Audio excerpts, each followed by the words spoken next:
Hi hello welcome to our channel. మీరు చూస్తున్నారు Nivas TV. నేను మీ నివాస్ వాల్మీకి. కాస్మిక్ వాస్తు సిరీస్ లో ఈ రోజు ఎపిసోడ్ 3 అంటే పార్ట్ 3 వీడియో యొక్క కంటెంట్ ని చూడబోతున్నాం. ఈ యొక్క కాస్మిక్ వాస్తులో అసలు మూల సిద్ధాంతాలు ఏంటి అంటే ఏ సిద్ధాంతాలని ఏ థీరీస్ ని బేస్డ్ గా చేసుకొని ఈ యొక్క కాస్మిక్ వాస్తు సిద్ధాంతం ఏర్పరచబడింది అనే ప్రాథమిక అవగాహన మొదటగా మనకు రావాలి. అందుకు ఈ యొక్క కాస్మిక్ వాస్తు సిద్ధాంతానికి ఉపయోగించబడినటువంటి మూల సిద్ధాంతాలు ఏంటనేది ఒకసారి లిస్ట్ అవుట్ చూద్దామండి. మొదటగా భూ అయస్కాంత క్షేత్ర సిద్ధాంతం. నెంబర్ 1 భూ అయస్కాంత క్షేత్ర సిద్ధాంతం. 2 వైబ్రేషన్ సిద్ధాంతం. 3 కాస్మిక్ శక్తి సిద్ధాంతం. 4 ఖగోళ తంత్ర సిద్ధాంతం. 5 భౌతిక శాస్త్ర సిద్ధాంతాలు కొన్ని. 6 నక్షత్ర సిద్ధాంతం. 7 గరిమనాభి సిద్ధాంతం. 8 సూర్యశక్తి సిద్ధాంతం. 9 ఇలాంటివి ఇంకా అనేక ఇతర శాస్త్రాల నుండి తీసుకొనబడిన ఎన్నో సిద్ధాంతాలు. ఇవి బేసిక్ ప్రధానంగా భూయస్కాంత క్షేత్ర సిద్ధాంతం, వైబ్రేషన్ శక్తి సిద్ధాంతం, కాస్మిక్ శక్తి సిద్ధాంతం, ఖగోళ తంత్ర సిద్ధాంతం, భౌతిక శాస్త్ర సిద్ధాంతాలు, నక్షత్ర సిద్ధాంతం, గరిమనాభి సిద్ధాంతం, తర్వాత సూర్యశక్తి సిద్ధాంతం. ఇవి ప్రధానంగా. వీటికి తోడు ఎన్నో ఇతర శాస్త్రాల నుండి ఎన్నో మూల సిద్ధాంతాలను తీసుకొని వాటన్నిటి మీద ఈ యొక్క కాస్మిక్ వాస్తు సిద్ధాంతం అనేది ఏర్పరచబడింది. ఇది మనకి మొదటగా తెలియాలి. ఈ యొక్క కాస్మిక్ వాస్తులోకి ఎంటర్ అవబోయేటప్పుడు దానికి ఉపయోగించినటువంటి మూల సిద్ధాంతాలని మనం ఒకసారి గుర్తు చేసుకోవాలి.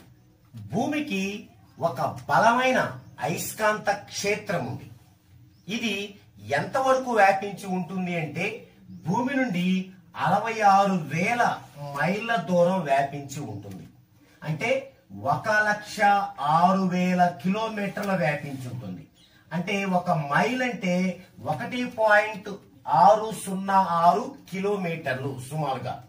సో 66,000 మైళ్ళు లేదా 1,06,000 కిలోమీటర్లు ఈ యొక్క భూమి నుండి భూమి అయస్కాంత క్షేత్రం వ్యాపించి ఉంటుంది. అంటే అంత విశాలంగా వ్యాపించి ఉంటుంది. అయితే భూమికి ఇది భూమి అనుకుంటే సహజంగా భూమికి ఉత్తర దక్షిణ ధ్రువాలు ఉంటాయి. భూమికి ఉత్తర దక్షిణ ధ్రువాలు ఉంటాయి. అలాగే అయస్కాంత ధ్రువాలు కూడా ఉంటాయి. భూమి మీద అయస్కాంత ధ్రువాలు కూడా ఉంటాయి. ఈ యొక్క భూమి యొక్క ధ్రువాలని ఈ యొక్క అయస్కాంత ధ్రువాలు అంటే భూ అయస్కాంత ధ్రువాలు రెండూ కూడా పరస్పరం మారుతూ ఉంటాయి. ఇక్కడ NS ఉంది, ఇక్కడ SN ఉంటుంది. మరి ఇది కంప్లీట్ గా మారినప్పుడు ఇది NS అవుతుంది, ఇది SN అవుతుంది. అంటే ఇలా భూ అయస్కాంత ధ్రువాలు తరచూ మారుతూ ఉంటాయి. ఈ మొత్తాన్ని భూ అయస్కాంత క్షేత్రము అంటారు. ఈ యొక్క భూ అయస్కాంత పరిధిలో ఒక బద్ధయస్కాంతాన్ని వేలాడదీస్తే, ఇది ఒక బద్ధయస్కాంతం అనుకోండి, దీన్ని వేలాడదీశాం. ఇది ఏ డైరెక్షన్ లో వేలాడి తీసినా కూడా ఈ యొక్క భూ అయస్కాంత క్షేత్రం యొక్క సరళ రేఖ వైపు దీన్ని తిప్పుకుంటుంది. అంటే భూయస్కాంత క్షేత్రంలో ఉత్తర దక్షిణ ఒక సరళ రేఖ లాగుంటే ఇక్కడ ఈ ప్రాంతంలో ఎక్కడ మీరు ఒక బద్ధయస్కాంతాన్ని వేలాడదీసినా, ఏ యాంగిల్లో వేలాడదీసినా దీనిని ఈ యొక్క ఉత్తర దక్షిణ ధ్రువాల సరళ రేఖకు అనుగుణంగా తీసుకుంటుంది. అందుకే మనం దిక్చూసిని గనక గమనించినట్లయితే దిక్చూసిని మీరు ఎలా తిప్పినా సరే అవి భూమి యొక్క ఉత్తర దక్షిణ ధ్రువాలనే సూచిస్తూ ఒక సరళ రేఖలాగా ఉంటుంది మనకి దిక్చూసిలో. అంటే ఇక్కడ మీరు బద్ధయస్కాంతాన్ని ఏ యాంగిల్లో వేలాడదీసినా ఈ యొక్క భూమి యొక్క ఉత్తర ధ్రువం వచ్చేసి ఈ బద్ధయస్కాంతం యొక్క దక్షిణ ధ్రువాన్ని ఇటువైపు తీసుకుంటుంది. దాని యొక్క భూమి యొక్క దక్షిణ ధ్రువం ఈ యొక్క బద్ధయస్కాంతపు ఉత్తర ధ్రువాన్ని తన వైపు తిప్పుకుంటుంది. ఇక్కడ చూడండి, ఇలా ఉత్తర దక్షిణంగా గనక ఈ యొక్క బద్ధయస్కాంతాన్ని వేలాడదీస్తే అది భూమి యొక్క ఈ యొక్క అయస్కాంత క్షేత్రం ఏం చేస్తుంది, ఈ సరళ రేఖ వైపు దీన్ని ఈ ఉత్తరం ఈ దక్షిణాన్ని తీసుకుంటుంది. అంటే ఈ యొక్క బద్ధయస్కాంతం యొక్క దక్షిణ కొన భూమి యొక్క ఉత్తరాన్ని సూచిస్తుంది. మీకు దిక్సూచిలో కూడా సేమ్ ఇలాగే సూచిస్తూ ఉంటుంది. ఈ సృష్టిలోని ప్రతి వస్తువు కూడా ఎంతో కొంత అయస్కాంత ధర్మాలని కలిగి ఉంటుంది. అయితే అయస్కాంతానికి ఉన్నటువంటి ధర్మాలను బట్టి వస్తువుల్ని 3 రకాలుగా విభజించవచ్చు. ఒకటి ఫెరోమాగ్నెటిక్ వస్తువులు. అయితే అయస్కాంత ధర్మాలను బట్టి వస్తువుల్ని 3 రకాలుగా విభజించవచ్చు. ఒకటి ఫెరోమాగ్నెటిక్ వస్తువులు, 2 పారామాగ్నెటిక్ వస్తువులు, 3 డయామాగ్నెటిక్ వస్తువులు. ఈ ఫెరోమాగ్నెటిక్ వస్తువులు కంప్లీట్ గా అయస్కాంత ధర్మాలను కలిగి ఉంటాయి. ఈ పారామాగ్నెటిక్ వస్తువులు కొంతవరకు అయస్కాంత ధర్మాలను కలిగి ఉంటాయి. ఈ డయామాగ్నెటిక్ వస్తువులు అస్సలు అయస్కాంత ధర్మాలను కలిగి ఉండవు, చాలా తక్కువ అన్నమాట, లెస్. అయితే మనం ఇప్పుడు దేని గురించి మాట్లాడుకుంటున్నాం? గృహం గురించి మాట్లాడుకుంటున్నాం, బిల్డింగ్ గురించి. ఈ బిల్డింగ్ అనేది పారామాగ్నెటిక్ వస్తువుల్లోకి చెందుతుంది. అంటే కొంతవరకు అయస్కాంత ధర్మాలను కలిగి ఉంటుంది. ఏది? మనం నిర్మించుకునే గృహం కొంతవరకు అయస్కాంత ధర్మాలని కలిగి ఉంటుంది. అయితే ఇక్కడ మనం నిర్మించుకోబోయే గృహం అంటే బిల్డింగ్ అనేది పారామాగ్నెటిక్ వస్తువులకి చెందినప్పటికీ ఆ గృహాన్ని నిర్మించడానికి వాడే వస్తువులన్నీ ఉంటాయి. అంటే ఫెరోమాగ్నెటిక్ ఉంటాయి, పారామాగ్నెటిక్ ఉంటాయి, డయామాగ్నెటిక్ ఉంటాయి, అన్ని రకాలు ఉంటాయి. అంటే కంప్లీట్ గా అయస్కాంత ధర్మాలు కలిగిన వస్తువులు ఉంటాయి, కొంతమేర అయస్కాంత ధర్మాలు కలిగిన వస్తువులు ఉంటాయి, అసలు అయస్కాంత ధర్మాలు చాలా లెస్ గా ఉన్న వస్తువులు ఉంటాయి. ఈ 3 కలిగి ఉన్నదే గృహం. కాబట్టి గృహం అనేది కొంతవరకు అయస్కాంత ధర్మాలని కలిగి ఉంటుంది. కాబట్టి పారామాగ్నెటిక్ వస్తువుల్లో ఒక వస్తువుగా మనం గృహాన్ని చెప్పుకోవచ్చు. ఇప్పుడు చూసినట్లయితే భూమి పైన గాని ఏ ఇతర గ్రహం పైన గాని ఈ వస్తువులన్నిటికీ ఒకే రసాయనిక ధర్మాలు ఉంటాయి. అంటే ఇప్పుడు మనం గృహానికి వాడేటువంటి ఐరన్ కానీ, లేదా రాయి కానీ, ఇటుక కానీ, సిమెంట్ కానీ, ఈ వస్తువులన్నీ కూడా మనం భూమి పైన గాని ఏ ఇతర గ్రహాల పైన గాని ఒకే రసాయనిక ధర్మాలను కలిగి ఉంటాయి. కాబట్టి ఈ వస్తువుల్ని ఇలా అయస్కాంత ధర్మాలను బట్టి విభజించడమే కాకుండా కాస్మో రసాయనిక విభజన ద్వారా కూడా విభజించవచ్చు అన్నమాట. ఇది కాస్మిక్ వాస్తులో చాలా ముఖ్యమైనటువంటి విషయం. ఎందుకంటే ఎందుకు కాస్మిక్ వాస్తు గృహాల పైన పనిచేస్తుంది అని చెప్పడానికి గృహానికి ఉపయోగించేటువంటి వస్తువులన్నీ భూగ్రహంపై ఉన్నా వేరే గ్రహంపై ఉన్నా కూడా ఒకే రసాయనిక ధర్మాలనే కలిగి ఉంటాయి. ఓకే, కాబట్టి వాటిని ఇలా అయస్కాంత ధర్మాలను బట్టి విభజించడమే కాకుండా కాస్మో రసాయనిక విభజన ద్వారా కూడా వాటిని విభజించడం జరిగింది. కారణం మన భూమిపై అవే వస్తువులతో మనం నిర్మాణం చేపడుతున్నాం. కాబట్టి ఇతర గ్రహాల నుండి, అంతరిక్షంలోని ఇతర గ్రహాల నుండి, ఇతర నక్షత్రాల నుండి, ఇతర నక్షత్ర మండలాల నుండి వచ్చేటువంటి అయస్కాంత కిరణాలు, విద్యుదయస్కాంత కిరణాలు, కాస్మిక్ కిరణాల ప్రభావానికి ఈ యొక్క వస్తువులన్నీ లోబడి ఉంటాయి. కాబట్టి గృహము కూడా అందుకు లోబడి ఉంటుంది అనేది ఇక్కడ మనం గమనించదగినటువంటి విషయం. సో కాస్మిక్ రేస్ అంతరిక్షం నుంచి అనేక ఇతర గ్రహాల, ఇతర నక్షత్రాల మండలాల నుంచి వచ్చేటువంటి కాస్మిక్ రేస్ కి మన గృహములో నిర్మించేటువంటి అన్ని పదార్థాలు, వస్తువులు కూడా స్పందిస్తాయి, ప్రకంపిస్తాయి అనేది నిజమైన విషయం. మనందరం అంగీకరించాల్సిన సైంటిఫిక్ రీజన్ అది. సో మనం కాస్మిక్ రేస్ మన భవనంపై పడి వక్రీభవనం చెంది కొంత నెగిటివ్ భూమిలో కొంత నెగిటివ్ మన హౌస్ లోకి వస్తుందని మనం గతంలో చెప్పుకున్నాం కదా. ఇదే కారణం.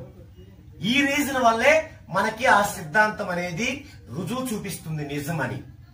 సో మనం గృహంలో నిర్మించబడిన ఈ వస్తువులన్నీ కూడా ఇతర గ్రహాల, ఇతర నక్షత్రాల మండలాల నుంచి వచ్చేటువంటి అయస్కాంత, విద్యుదయస్కాంత కిరణాలకి ప్రకంపిస్తాయి, స్పందిస్తాయి. సో వాటికి అనుగుణంగా ఆ యొక్క సిద్ధాంతాలతో, ఆ యొక్క థీరీస్ తో గనక మనం ఇంటి నిర్మాణం జరగకపోతే ఖచ్చితంగా ఆ యొక్క స్పందన అనేది నెగిటివ్ గా ఉంటుంది. అదే వాస్తు దోషము. సరే, మరొక ముఖ్యమైన విషయం, మనం ఒక బద్దయస్కాంతాన్ని వేలాడదీసినప్పుడు అది భూమి తన సరళ రేఖ వైపు తిప్పుకున్నప్పుడు అది వస్తుంది. కానీ ఊరుకుంటుందా వచ్చేది? అంటే అదేమి స్పందించదంటే స్పందిస్తుంది, ప్రతిఘటిస్తుంది.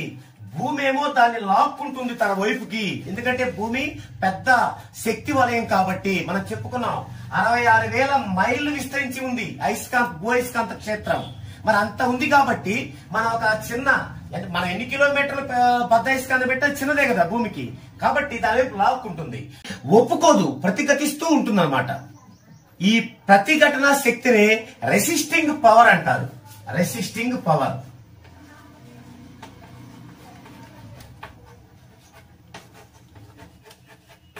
రెసిస్టింగ్ పవర్ అంటారు.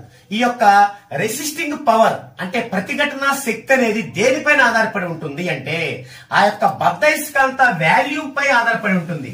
అంటే ఘన పరిమాణంపై ఆధారపడి ఉంటుంది. ఒక చిన్న బద్ధయస్కాంతం ఉంది, పాప ఏం చేయగలదు, అంత ఎక్కువ ప్రతిఘటన శక్తి ఉండదు. అదే పెద్దది బద్ధయస్కాంతం, పెద్ద బద్ధయస్కాంతం, సో కొంత రెసిస్టింగ్ పవర్ ని చూపిస్తుంది. అంటే దాని యొక్క వాల్యూమ్ పెరిగేకుంది, అంటే ఘన పరిమాణం పెరిగేకుంది ఏమవుతుంది, భూ అయస్కాంత క్షేత్ర సరళ రేఖ వైపు దాన్ని లాక్కుంటున్నప్పుడు దాని ప్రతిఘటన శక్తి కూడా ఎక్కువ ఉంటుంది.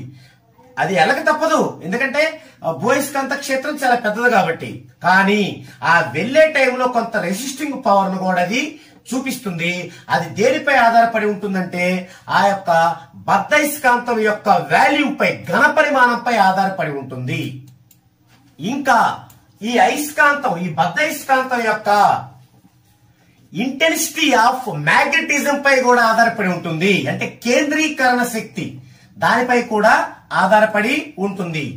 అదే ఈ బద్ధయస్కాంతాన్ని ఇలా క్రాస్ గా కాకుండా మనము ఉంచడమే కరెక్ట్ గా భూ అయస్కాంత క్షేత్ర సరళ రేఖకి కరెక్ట్ గా ఉంచామనుకోండి, అంటే ఇలా ఉంచడం ఇలా కాకుండా ఈ విధంగా కరెక్ట్ గా ఉంచామనుకోండి, అప్పుడేమవుతుంది, భూ అయస్కాంత క్షేత్ర శక్తి ఉంటుంది, తర్వాత బద్ధయస్కాంత యొక్క ప్రతిఘటన శక్తి ఉంటుంది. కానీ ఈ ఉత్తర దక్షిణాలు అనేవి మారడం ఉండదు. ఎందుకు? కారణం ఏంటి? దీని యొక్క ఘర్షణ శక్తి, దీనికి ఘర్షణ శక్తి తోడవుతుంది. ఇప్పుడు ఎలా పడితే అలా ఉంటే కొంత ఘర్షణ శక్తి ఉంటుంది కదా, అంటే రెసిస్టింగ్ పవర్ ఉంటుంది కదా. అదేంటి, పోవాలా వద్దా, పోవాలా వద్దా, పోవాలా వద్దా అనే ఒక డైలమాలో ఉంటుంది. అప్పుడే కొంచెం కంపనాలు జరుగుతూ ఉంటుంది, కంపనాలు కంపిస్తూ ఉంటుంది. అదే మనం భూ అయస్కాంత క్షేత్ర సరళ రేఖకు కరెక్ట్ గా ఉంచితే, కరెక్ట్ గా అంటే 0 degrees లో, రెండు సరళ రేఖల మధ్య 0 degrees ఏముండదు, అలా గనక ఉంచితే ఏమవుతుంది, అక్కడ ఘర్షణ శక్తి అనేది న్యూట్రల్ అవుతుంది. ఆ ఘర్షణ శక్తి న్యూట్రల్ అవడం వల్ల ఇది కరెక్ట్ గా పర్ఫెక్ట్ గా ఉంటుంది అనమాట. Okay, yes. ఇప్పుడు మనం మన రూట్ లోకి వచ్చాం. ఏంటది? మనం నిర్మించే గృహమే ఈ యొక్క బద్ధయస్కాంతం లాంటిది. మనం నిర్మించే గృహం ఒక అయస్కాంతం లాంటిది, బద్ధయస్కాంతం లాంటిది. దానిని ఎలా పడితే అలా, ఏది చతురస్రంగా ఉంటే సరిపోతుంది, దీర్ఘ చతురస్రంగా ఉంటే సరిపోతుంది, సూర్యుడు వస్తున్నాడు కాబట్టి తూర్పు, ఇలా గనక మన సాంప్రదాయ జ్యోతిష్యం ప్రకారం గనక మనం సరిపెట్టుకుంటే అక్కడే మనం పప్పులో కాలేసినట్లు, ఆ విధంగానే మనం భారీగా నష్టపోతున్నాము. అదే మనం ఖచ్చితంగా ఉత్తర దక్షిణ ధ్రువాలుగా మనకి ఇంటికి ఉత్తర దక్షిణంగా ఒక సరళ రేఖను గీస్తే ఆ సరళ రేఖకు 0 degrees లో గనక మన గృహాన్ని నిర్మించుకున్నట్లయితే, లేదా 135,315 గనక, ఏది వైజాగ్ లో విశాఖపట్నంలో సాయినాథుని టెంపుల్ లాగా ఇలా గనక నిర్మించుకున్నట్లయితే ఈ యొక్క ప్రతిఘటన శక్తి ఉండదు. ఖచ్చితంగా మనకి సరళ రేఖకి సమాంతరంగా ఉంటుంది. సరళ రేఖ 0 degrees లో ఖచ్చితంగా ఉంటుంది. అలాంటప్పుడు ఆ ఇంటికి ఏ దోషాలు ఉండవు, ఆ యజమానికి ఏ ప్రాబ్లమ్స్ ఉండవు. ఇదే మనం చెప్పుకునే కాస్మిక్ వాస్తు థియరీ మొత్తానికి మూలం ఇదే. అయితే ఇక్కడ అందరికీ కూడా ఇలా 0 degrees లో గృహాన్ని నిర్మించుకోవటం సాధ్యపడదు. అందరికీ 0 degrees లో గృహాన్ని నిర్మించుకోవటం ఆయా సైట్లు బట్టి, క్షేత్రాలను బట్టి సాధ్యపడదు.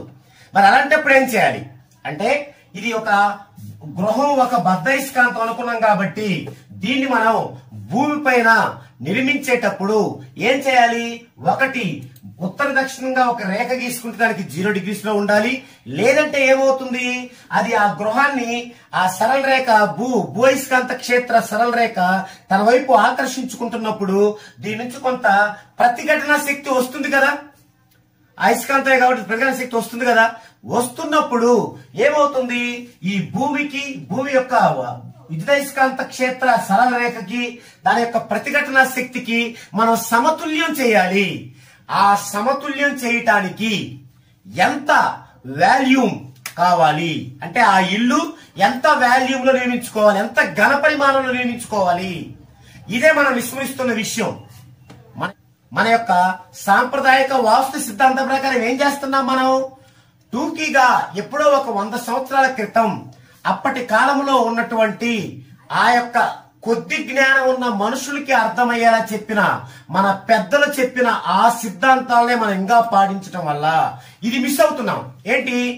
భూ అయస్కాంత క్షేత్ర రేఖకు సమాంతరంగా లేదా 0 degrees లో గృహాన్ని నిర్మించలేనప్పుడు మరి ఎన్ని డిగ్రీల్లో గృహాన్ని నిర్మిస్తున్నామో దాన్ని బట్టి ఆ గృహం యొక్క వాల్యూమ్ ఘన పరిమాణం ఎంత ఉండాలి. ఇది మీరు ఏ యొక్క ప్లానర్ ద్వారా అంటే ఇళ్ల ప్లాన్ ఇచ్చే ఏ ప్లానరు దాన్ని ఊహించలేరు, క్యాల్కులేషన్ చేయలేరు. అలాగే సాంప్రదాయక వాస్తు సిద్ధాంతులు ఎవరూ కూడా దాన్ని క్యాల్కులేట్ చేయలేరు. దాన్ని కేవలం కాస్మిక్ వాస్తు సైంటిఫిక్ గా చేయగలిగిన వాళ్ళు మాత్రమే దాన్ని చేయగలరన్నమాట. అలా చేయనప్పుడు ఏమవుతుందంటే మనకి డబ్బు బాగా ఉంది, ఆ హోదా కోసం 2 అంతస్తులు 3 అంతస్తులు 50 అంతస్తులు వేస్తున్నాం. ఒక 5-6 సెంట్లలో మనం దాదాపుగా ఒక 20-30 ఫ్లాట్లు వేస్తున్నాం బిజినెస్ కోసం. దానివల్ల అది కట్టించడంలే కాకుండా అందులో నివాసం ఉండే వాళ్ళకు కూడా ప్రాబ్లం అవుతుంది అన్నమాట. సో ఈ విధంగా మనం ఆ యొక్క ఎంత ఘన పరిమాణం గల ఇల్లు ఉండాలనేది కూడా చాలా ముఖ్యమైన విషయం. మరి దాన్ని ఎలా క్యాల్కులేట్ చేస్తాం? ఓకే, మరి మనం ఒక గృహాన్ని బద్దయస్కాంతంతో మనం భావించాం. అలాంటప్పుడు ఈ పెద్ద భూమి మీదనే కదా ఏది 66,000 మైళ్ళ వరకు అయస్కాంత క్షేత్రం వ్యాపించిన ఈ పెద్ద విశాలమైన భూమి పైన చిన్న బిందువు లాంటిది మన హౌస్. మరి మనం చెప్పుకున్నాం ఏమని, దాని యొక్క ఘన పరిమాణం గనక తక్కువ ఉంటే ఏమవుద్ది, ప్రతిఘటించలేదు అంటే రెసిస్టింగ్ పవర్ అనేది ఉండదు ఆ యొక్క బద్దయస్కాంతానికి కానీ భూమికి కానీ. మరి అప్పుడు ప్రతిఘటన శక్తి కోల్పోతుంది. అలా కోల్పోయినప్పుడు ఆ యొక్క చిన్న ఘన పరిమాణం కలిగినటువంటి ఆ హౌస్ ఎంత ఘన పరిమాణం మేర కలిగి ఉంటే ఆ యొక్క భూఅయస్కాంత క్షేత్ర ఘర్షణని తట్టుకోగలదు అంటే దానికి ఫార్ములా ఇది, V=8d³ tan α. భూమి మీద నిర్మించేటువంటి గృహము యొక్క శక్తి దాని ఘన పరిమాణంపై ఆధారపడి ఉంటుంది. అయితే దాని యొక్క ఘన పరిమాణం ఎంత ఉండాలి ఆ శక్తిని తట్టుకోవాలంటే? V=8d³ tan α. ఇక్కడ V అంటే ఘన పరిమాణం, ఏది ఆ గృహం యొక్క ఘన పరిమాణం. దీన్ని ఘన సెంటీమీటర్ లో కొలుస్తాం. D అంటే ఉత్తర సరిహద్దు వరకు గోడ అవతల వరకు అనమాట. అంటే ఇక్కడ దక్షిణం నుంచి మొదలు పెట్టుకొని ఈ ఉత్తర సరిహద్దు గోడ అవతల వరకు ఇక్కడ దాకా అనమాట. ఇక్కడ దాకా ఉన్న పొడవు అది మనం సెంటీమీటర్ లో కొలుస్తాం. ఆల్ఫా అంటే ఉత్తరం నుండి గృహం యొక్క కోణం, యాంగిల్. అంటే ఇది గృహం, ఈ గృహంలో ఉత్తర దక్షిణాలు కలుపుతూ గీసే రేఖ ఇది. కానీ భూఅయస్కాంత సరళ రేఖ ఇలా ఉందనుకోండి, ఎలా తెలిసింది మనకి భూఅయస్కాంత సరళ రేఖ అలా ఉందని? ఇక్కడ దిక్చూసిని కనుక పెడితే ఈ రేఖ వచ్చింది. ఈ రేఖకి మనం హౌస్ లో గీసుకుంటాం ఉత్తర దక్షిణాల నుంచి. ఈ రెండింటి మధ్య ఈ ఉత్తరం నుంచి కొలుచుకోవాలి. ఇది కోణమాన్ని డిగ్రీలు ఉంటాయి దీంట్లో. ఇది ఈ ఉత్తరం నుంచి 0 నుంచి కొలుచుకుంటే ఇక్కడ వస్తున్నాడు ఆ కోణం. అది 0 కైతే నో ప్రాబ్లం. ఒకవేళ 0 కాకపోతే ఇక్కడ మనకి ఆల్ఫా వస్తుంది. ఫర్ ఎగ్జాంపుల్ ఆల్ఫా వచ్చేసి ఓకే 45 degrees అనుకుందాం. ఈ యొక్క డిస్టెన్స్ వచ్చేసి 250 సెంటీమీటర్స్ అనుకుందాం. ఇప్పుడు ఫార్ములా ప్రతిక్షేపిస్తే 8 × 250 హోల్ క్యూబ్ tan 45 degrees. ఇప్పుడు 2 × 250 హోల్ క్యూబ్ అంటే 250 3 సార్లు హెచ్ వేయాలి. 250 × tan 45 1.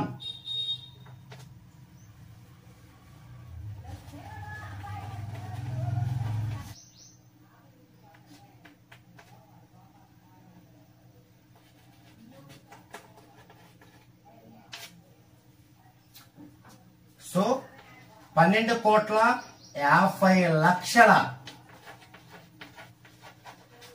ఘన సెంటీమీటర్ల వాల్యూమ్ కలిగినటువంటి హౌస్ ని మనం నిర్మించుకున్నట్లయితే మనకి వాస్తు పరంగా పర్ఫెక్ట్ గా ఉన్నట్లు. అంటే మనం ఏం చేయాలి, ఒక గృహాన్ని నిర్మించుకునేటప్పుడు ఆ గృహం యొక్క ఘన పరిమాణం ఎంత ఉండాలి అనేది మనం క్యాలిక్యులేషన్ వేసుకొని ఇంత ఘన పరిమాణంలో మనకు కావాలి అని అప్పుడు ఆ ఇంజనీర్ తో మనం ప్లాన్ గీయించుకుంటే దట్ ఈస్ పర్ఫెక్ట్ వాస్తు దోషము లేని గృహము కిందకు వస్తుంది అనమాట. ఓకే, ఇది ఈ వీడియోలో. నెక్స్ట్ వీడియోలో ఇంకా ఈ సిరీస్ సంబంధించిన పార్ట్ 4 గురించి తెలుసుకుందామండి. ఇది పార్ట్ 3 లో ఉన్నటువంటి